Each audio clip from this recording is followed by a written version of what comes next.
어제 각 상임위의 예산 심사와 법안 심사가 올스톱됐습니다. 자유한국당이 국회 일정을 전면 보이콧하겠다고 합니다. 도대체 무엇을 위한, 누구를 위한 국회 보이콧을 하겠다는 것인지 묻고 싶습니다. 시급한 예산 심의와 민생 법안을 처리하고 채용 비리 국정조사는 감사원 감사를 지켜본 뒤 논의하자는 것이 보이콧을 할 이유인지 묻고 싶습니다. 명분도 없이 국회를 파행시키면서 그 책임을 정부 여당에 돌리고 있습니다. 국회를 오로지 자신들이 정쟁의 수단으로 악용하는 형태는 결코 정당한 그런 정치 투쟁이 될 수 없습니다. 그것이야말로 나쁜 정치입니다.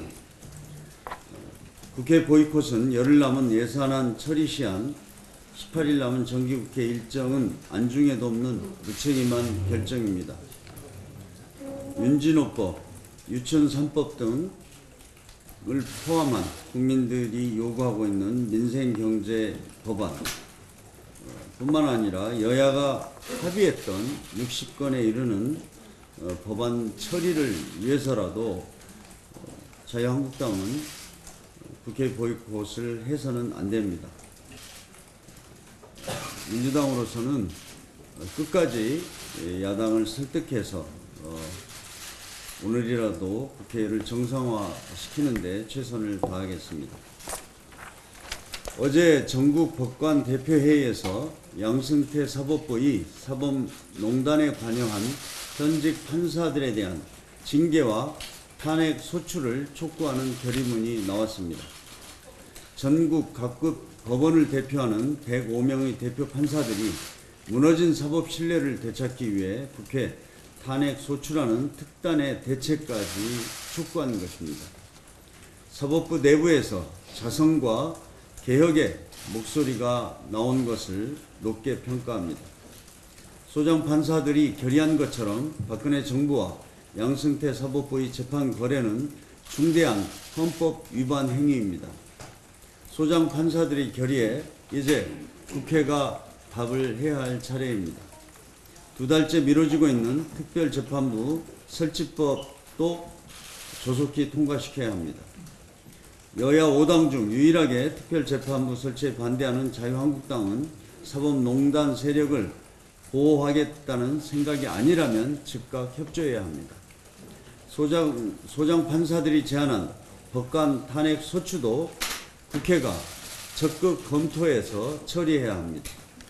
법관 탄핵 소추는 국회 재적의원 3분의 1 이상의 동의로 발의가 가능하고 재적의원 과반이 찬성하면 탄핵 심판 절차에 들어가게 됩니다. 사법농단 사건에 대한 철저한 수사와 엄정하고 공정한 재판만이 사법부에 대한 국민의 신뢰를 찾을 수 있는 유일한 길입니다. 우리 당은 사법부 개혁의 뜻을 같이 하는 야당과 협의해서 특별재판부 설치와 법관 탄핵 소추에 대한 논의를 즉각 시작하겠습니다. 한국은행이 내일 3분기 가계부채 통계를 발표합니다. 지난 2분기까지 1,493조 원에 달했던 가계부채가 3분기에는 1,500조 원을 넘어설 것으로 예상되고 있습니다. 가계부채는 빚내서 집사라고 했던 지난 정부의 부동산 부양 정책 탓에 2013년 1,019조 원에서 2016년 1,342조 원으로 3년 사이에 300조가 넘게 급증했습니다. 다행히 문재인 정부 들어 부동산 대출을 규제하면서 가계부채 증가 속도는 예전보다 주춤한 상태입니다. 그러나 여전히 절대적인 부채 규모가 많습니다. 미국 금리 인상으로 앞으로 국내 기준금리가 오르게 되면 서민, 취약계층의 빚 부담이 더 커질 수밖에 없습니다. 한국은행에 따르면 소득 대비 빚 갚을 능력이 취약한 위험 가구가 127만 가구에 달하는 것으로 조사되고 있습니다. 금리 상승으로 타격을 받을 취약계층이 이렇게 많다는 이야기입니다. 정부는 과도한 가계부채가 우리 경제의 시해한 폭탄이 될 수 있다는 경각심을 갖고서 철저하게 관리해 주기 바랍니다. 은행 등 금융권 가계대출 심사 시스템이 제대로 작동되는지 점검해야 합니다. 서민 취약계층의 부채 관리와 금융지원 방안도 검토해야 합니다.